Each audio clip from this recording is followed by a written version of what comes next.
a pu mettre en évidence ces phénomènes un peu étranges. Donc ce n'est pas la technologie qui a inventé ces expériences, mais simplement elle les a, disons, vulgarisées.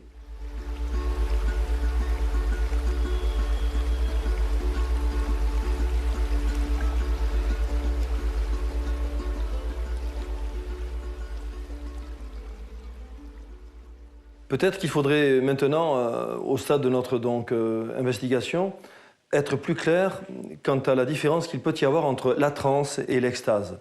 Dans la Bible, eh bien, on parle très clairement d'Adam, d'Abraham, etc., qui font des expériences d'extase. Et par exemple, de mémoire, dans les chapitres 13, 14, 15, on voit qu'Abraham, pour le sacrifice qu'il doit opérer en hommage à Dieu, eh bien, il est extasié. Et donc, à un moment donné, il a un comportement, on pourrait dire, en apparence, qui serait comparable à celui d'une transe, mais ce n'est pas une transe au sens chamanique du terme, encore une fois. Pourquoi? Parce que, eh bien, je voudrais avec vous voir ce qui caractérise donc l'extase de la transe. Dans l'extase, encore une fois, qui est religieuse, il y a plutôt immobilité, il y a plutôt silence, solitude également. Là, dans le cadre du sacrifice d'Abraham, c'est assez flagrant. Il n'y a pas de crise. Également, il y a privation sensorielle, on y reviendra. Il y a souvenir, on se souvient donc de l'expérience. Il y a unilatéralité, j'insiste, parce que de fait, donc, le mystique n'a pas de technique de transe, mais c'est bien Dieu qui a l'initiative. Et enfin, c'est involontaire. Et en réalité, quand on reprend donc, la phénoménologie de la transe, on s'aperçoit que, eh bien, même si en apparence, du point de vue donc, du phénomène, les choses peuvent se ressembler, en réalité, en profondeur, il y a bien des spécificités. Par exemple, si dans l'extase, il y a immobilité, dans la transe, il y a plutôt mouvement. Je crois que ce n'est plus à démontrer quand on a vu les clips qu'on a pu voir ensemble. Il y a beaucoup de bruit. On est en société, par exemple, on peut être, je ne sais pas moi, en transe et on est peut-être 100 ou 150 000 jeunes à la fois. Il y a pas mal de crises, quelles qu'elles soient. Sinon, bien sûr, cela aussi, ce n'est plus à démontrer, il y a surstimulation sensorielle, ne serait-ce que par la présence des stroboscopes, des sons, etc. Après une expérience de transe, il y a amnésie. Bien des jeunes qui, par exemple, assistent à des concerts, je m'en suis aperçu plusieurs fois, le concert, mettons, dure 4 heures et ils ont des trous de mémoire gigantesques. En revanche, vous voyez que dans l'extase, il y a plutôt souvenir. Il y a également bilatéralité, alors que donc dans l'extase, il y a plutôt unilatéralité. Je m'explique. C'est vrai que, et là je parle surtout de ces expériences de spiritisme, on en reparle dans le DVD, mais quand je parle de bilatéralité, en fait, c'est qu'il y a deux volontés qui se rencontrent. Le sujet, ça peut être involontaire, et donc le leader d'un groupe qui fait que, eh bien, il va organiser une séance de spiritisme, donc, dans la foule de jeunes qui est devant lui, quoi. Et donc, évidemment, ces expériences sont volontaires et non pas involontaires. Donc, vous voyez qu'il peut y avoir similitude et en même temps, vraiment, une nette donc, séparation entre l'extase et la transe.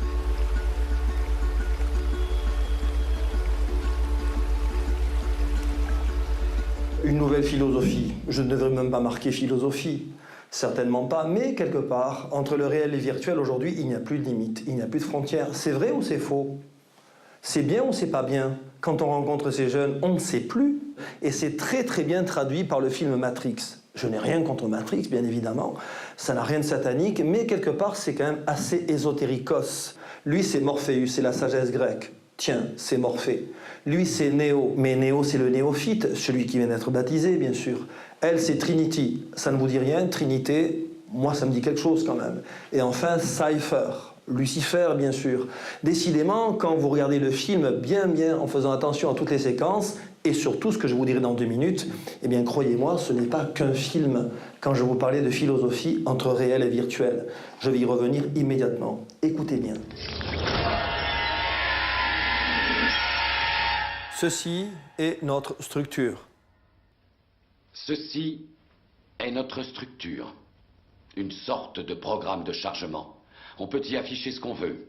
Tu veux dire qu'on est dans un programme informatique? Est-ce vraiment si invraisemblable? Alors, de façon plus sérieuse, écoutons maintenant.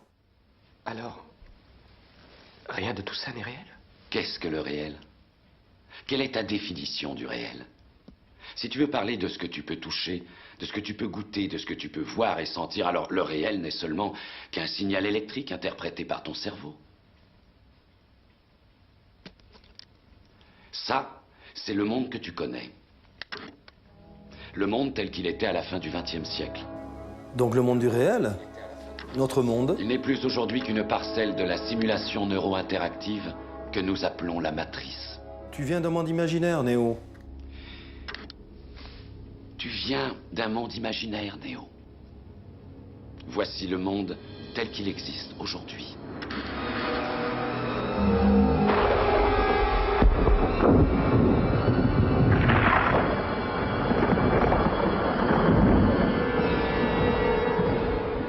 Bienvenue dans le désert du réel. Etc. Ça dure encore une fois 5 ou 6 heures, puisqu'il y a 3 films sur ce thème. Donc vous me direz, oui, mais d'accord, tout ça c'est de la science-fiction, je suis d'accord. Mais en arrière-fond, eh bien, c'est vrai qu'il y a toute une, j'allais dire, toute une théorie, une idéologie qui en revanche n'a rien à voir avec la science-fiction. Là, c'est le livre des morts tibétain, c'est assez évident. Quand vous regardez sur les grandes chaînes nationales, je ne parle pas des chaînes câblées, quand vous regardez les experts, faites une expérience, messieurs, dames. Ce sont sur les chaînes TF1, etc. Je ne parle pas de Canal+. Vous regardez les experts, c'est toutes les semaines. Vous regardez la trilogie du samedi soir. Vous regardez par exemple Buffy contre les vampires ou X-Files, il y a encore des séries qui sortent sur X-Files. C'est la thématique qui nous intéresse. Mais en arrière-fond, qu'y a-t-il? Des questions sur la mort, sur l'au-delà, sur la survie de l'âme, etc. Sur comment on communique avec les morts. Mais tout ça, ça ne vient pas de rien. C'est emprunté, en l'occurrence, à des traditions que j'ai pu étudier pendant des années et qui, au demeurant, sont très respectables. Mais dans l'Himalaya. Mais non pas, donc, j'allais dire, comme ceci à tout vent, dans ces films qui font aujourd'hui extrêmement recette. Un film qui est très connu également, dans le même genre, eh bien, c'est La Momie 1 et 2. Là, c'est pas le livre des morts tibétain, mais c'est le livre des morts égyptiens, donc d'anciennes et de nouvelles démonologies, donc sur arrière-fond de fantasy ou de science-fiction, ça donne donc cette culture qui finalement est très violente parce que complètement hors cadre. Et c'est ça qui m'a très vite, très tôt intrigué. Parce que vous pourriez me dire, mais enfin, pourquoi un curé s'intéresse à ces affaires-là? Parce que précisément, donc, à l'école pratique des hautes études, j'ai eu l'occasion d'étudier donc, ces livres qui sont de grands classiques et qui finalement ressurgissent aujourd'hui de n'importe quelle façon, soit dans les jeux vidéo ou en concert. Et c'est comme ça aussi qu'il y a une culture de la mort, mais qui n'est pas que des textes provocateurs, qui n'est pas que des jeux mortifères, pour dire ça comme ça, mais qui est aussi une espèce donc de volonté de nuire, on peut le dire donc, à une fraction toujours plus importante de la jeunesse d'aujourd'hui.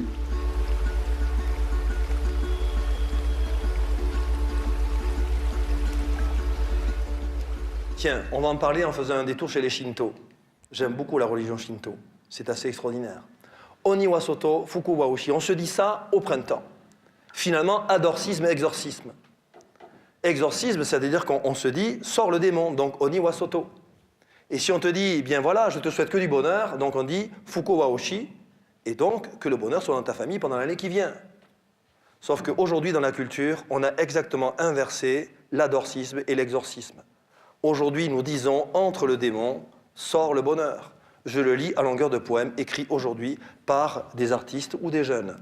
Donc, le prêtre qui vous parle maintenant, eh bien, pourquoi il rencontre des dizaines de milliers de jeunes? Parce que c'est le nombre, donc, par an, et puis aussi des parents, écrit d'une autre manière. Eh bien, parce que voilà, quand on déchiffre, décrypte des codes, donc tout ce que j'ai pu vous dire depuis tout à l'heure ensemble, parfois avec des foules de jeunes, ce que l'on voit, c'est magnifique. Parce que enfin, l'intelligence et la volonté peuvent reprendre le dessus sur des sens exacerbés. Vous avez vu comment? Sur des choses qui sont devenues des pulsions, comme vous voudrez, mortifères ou autres.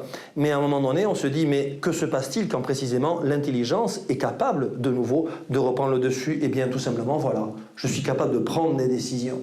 Vous savez, le prêtre que je suis, il m'arrive de plus en plus de parler du Christ, du pardon, de la confession, avec des jeunes qui ne vont jamais à la messe. Mais des jeunes, pas 2 ou 3, ça peut être des centaines. Je vais vous en parler tout de suite dans 5 minutes. Après, donc, ce qui est pratiquement la dernière diapositive. Quelle est l'origine du satanisme? Une énorme, donc, confusion. Le satanisme, au départ, ça n'existe pas. C'est clair. Vous vous retrouvez en l'an 1200 avant Jésus-Christ. Le peuple, l'homme, veut rencontrer Dieu. J'ai fait cette conférence à Marseille devant des musulmans. Comme je suis extrêmement respectueux de tout le monde, je n'ai pas mis Dieu en haut, mais j'ai mis Allah. Et j'ai adapté mon langage, sans faire de syncrétisme. Si je vais en Inde, suivant les personnes qui sont en face de moi, je mettrai Vishnu, ou Shiva, ou Krishna. Je suis prêtre catholique, je mets Dieu. C'est à ce moment-là qu'un jeune braille, c'est ce qui s'est passé donc justement à Marseille. Il braille en disant « Moi je crois en rien, monsieur le curé ». Je lui dis, écoute, il n'y a pas de problème, est-ce que tu crois au moins au bonheur? Il m'a dit, oui, mais mon bonheur à moi. Eh bien, je lui dis, voilà, moi, le bonheur, je l'appelle Dieu. Ça va? Et le jeune a dit, ça va, alors on est parti. Donc, les hommes veulent rencontrer Dieu. Mais voilà, dans toutes les religions, on s'aperçoit que, catho ou pas, il y a quelque chose qui nous en empêche d'aller voir Dieu, en tout cas d'en faire l'expérience. Alors on l'appelle le mal, si on est psycho, je ne sais pas quoi, on l'appelle ça le stress, un syndrome, qu'importe. Moi je l'appelle le péché ou le mal. Eh bien, on va organiser quelque chose de magnifique. C'est décrit dans le livre du Lévitique au chapitre 16. Il y a le livre de la Genèse, l'Exode et le Lévitique. Je connais un peu la Bible, heureusement pour moi. Et donc au chapitre 16, de quoi parle-t-on? D'un autre rituel. Il y a 2 boucs. Puis je vous avais montré un autre clip avec Slipknot, il y a aussi 2 boucs sur scène. Tiens donc, ils connaissent ces livres mieux que moi peut-être. Il y a 2 boucs, il y en a un qui est sacrifié sur le sanctuaire même, devant Moïse et Aaron, et l'autre, on transpose les péchés du peuple sur le 2e bouc qui devient un bouc émissaire, ça vient de là. On transpose donc tous les péchés du peuple sur le bouc émissaire qui est renvoyé à un démon qui s'appelle Azazel. Ainsi, l'homme, le peuple délivré du mal, peut en faire rencontrer Dieu. C'est ascensionnel, c'est magnifique. Dans le satanisme, il y a une inversion, ou plutôt une perversion. C'est-à-dire qu'on ne s'occupe plus de Dieu, mais on va adorer Azazel. Et c'est comme ça que le bouc est devenu le pentacle. Lamed, Vav, Yod, Tav, Nun, ça veut dire Léviathan, mais je n'adore plus Dieu. J'adore donc Satan, Pazuzu, Bélial, enfin, on est en pleine démonologie. Je vous ai fait un cours de démonologie hyper rapide, mais croyez-moi, ça m'a pris des années pour résumer ce que je vous ai dit ici en quelques minutes.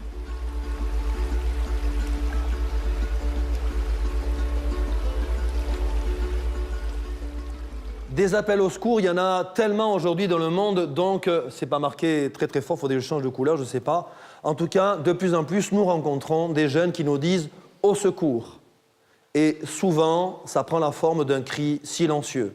C'est quand on me fait ça, et que je vois donc des centaines de gravures, bon, attention, je me dis, mais là, il y a un problème quelque part. Et là, c'est extraordinaire ce qui se passe. Parce que figurez-vous que je suis rempli d'espérance quant à la jeunesse actuelle.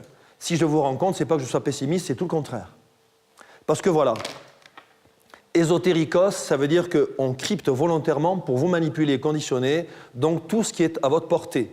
C'est volontairement codé. Eh bien, il y a un autre mot qui est beaucoup plus puissant que l'ésotérisme. Pardon, non pas dans son concept, mais dans son agir. Et tout le monde en a une, intelligence.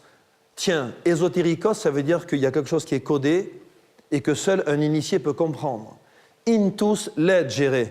En latin, ça veut dire être capable de lire, legere intus à l'intérieur. Eh bien, quand des jeunes, même quand ils n'ont pas fait beaucoup d'études, comprennent qu'ils sont manipulés ou conditionnés de telle et telle manière, et c'est admirable de le voir à chaque fois, eh bien l'intelligence reprend le dessus, et ces jeunes, ça peut être vous, sont capables par eux-mêmes, parce que moi j'ai rien à dire, vous êtes libres, moi je donne quelques clés, c'est tout.